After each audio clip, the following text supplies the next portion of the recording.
What's up, soldiers? Chris here, caribbeanpot.com. What you see bubbling here is the official start of our annual July's month of grilling. And we're starting off today with a homemade Guava BBQ sauce. You know, man, you're going to want to stick around. This one here, you're going to really impress people with this one, along with your family and your own taste buds and stuff like that. So, yo, let's get started, man.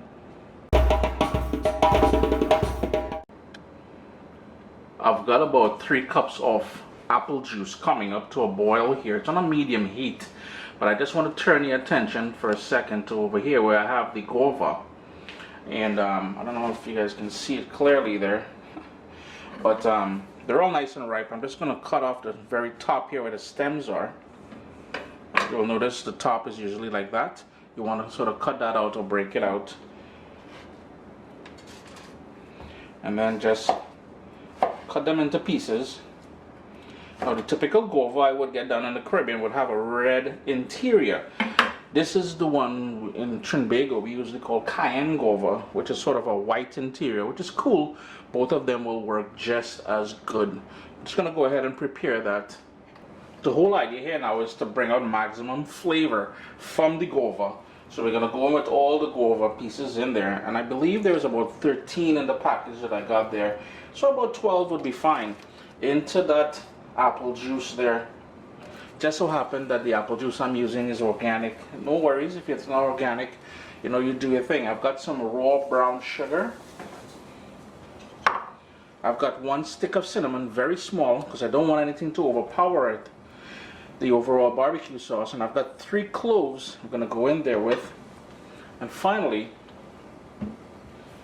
as we bring that up to temperature, I'm going to go in with the juice of 1 lime. We want to bring that up to temperature, as I said, bring it to a boil and let it simmer for at least half an hour.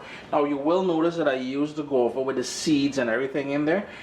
Don't fret too much about that. That's going to help bring out that strong guava presence that we're looking for. After all, it is a guava barbecue sauce. So I'm just going to bring that up to a boil now and then reduce it to a simmer. It's come up to a boil now, so I'm going to reduce my heat, as I said, to a simmer and let that go till we get nice tender guava, and your kitchen should start already smelling sort of a bouquet with that clove, that cinnamon, and the guava itself. We're going to shift our attention now to the base of the sauce. I've got a deep saucepan heating on a medium flame. And I'm going to go in with about a tablespoon of olive oil, because we're going to sort of build with this barbecue sauce, I wanted to have a sort of an undertone, sort of a herbal undertone. With the rum barbecue sauce, which I'm going to share in a couple of weeks as we go along here with July's month of grilling, that one will have a more of a spiced sort of undertone. That said, oil in the pan there. I've got here half of a large Vadilia onion, and a Vadilia onion is just a sweet onion. If all you have is a regular cooking onion, you can go in with a large one of that. That is cool. I just like the sort of sweetness that this onion brings to the game. I've got here a couple scallions that I gave a chop to. 2 cloves of garlic I just smashed.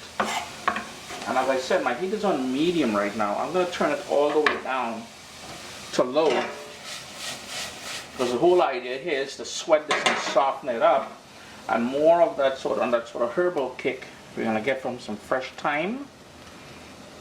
And I like using fresh thyme. I may have mentioned this to you guys before. If all you have is dry thyme will work perfect in here as well.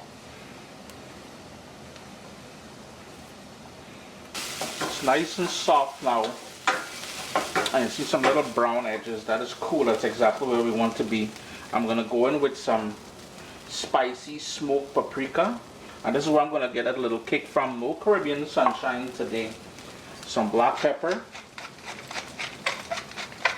but of course if you wanted to add a little Caribbean sunshine in there, that is totally up to you. Just going to give that a quick stir. Just want to waken up that paprika a bit. Gonna get that nice lovely smokiness from it, as I said, and it is a spicy paprika. Next up, I'm gonna go in with some tomato paste. And I'm not using tomato ketchup. I'm using tomato paste along with chili sauce. Tomato chili sauce.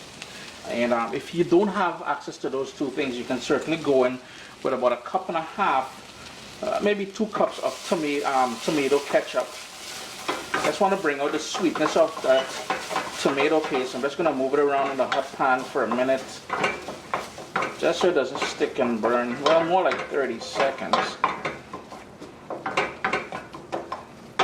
Then I've got some apple cider vinegar. Just going to move that around to deglaze the bottom of the pot here.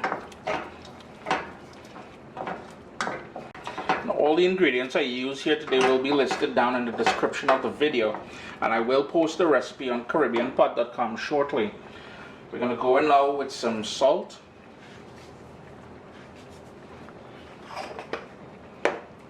some Worcestershire, depth of flavor right there. And here is that chili sauce I was talking about.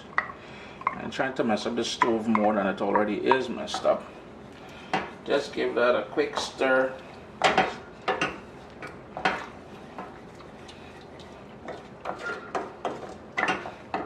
And the other thing to go in here at this point is some molasses.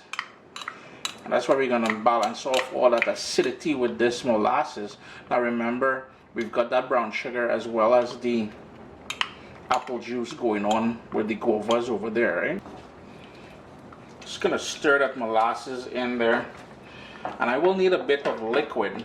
Now later on there will be some liquid coming in from the guavas, but I need some liquid to braise this for a bit. I want this to really come together. So I'm gonna go in with a splash of apple juice, I believe. Just about half a cup of that apple juice, the same apple juice I used in cooking the guava. And if you're wondering, the guava is just over there doing its thing. Started to come up to a boil now, so I'm just going to reduce my heat all the way down to low. Give it a quick stir. We don't want it to burn on the bottom. There's a lot of natural sugars in here, plus that apple juice and the molasses. It will have the tendency to want to burn or stick to the bottom of the pot. We're going to switch over now to the pot with the guava. Been going now for about 35 minutes, close to 40 minutes. I'm going to turn the heat off at this point. Still quite a bit of liquid in there, but what we want to do is really get most of that flavor out of the guava. So I'm going to go in with my potato masher and just crush things just a little bit. We don't want to over crush it either, because then it will become too thick for us to strain it.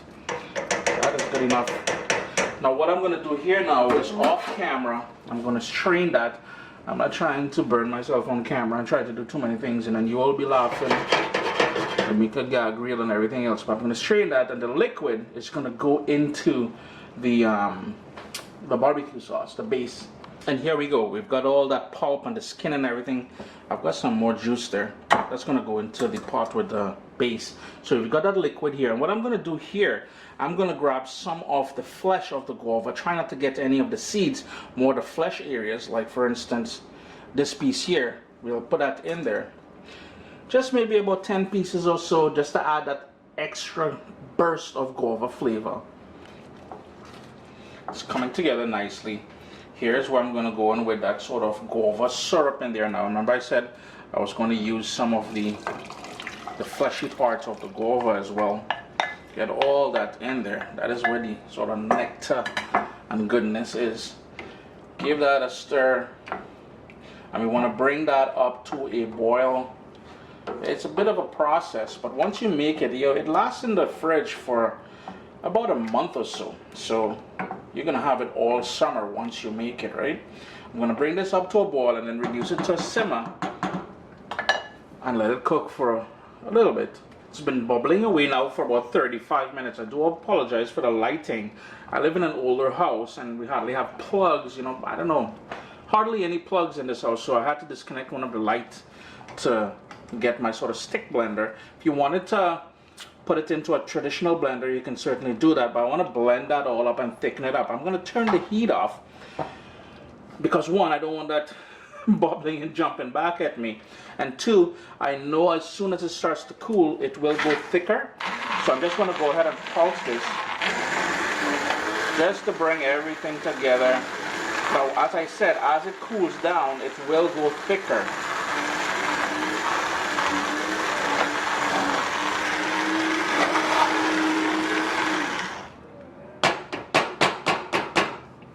Here's where you're going to taste it for a couple things.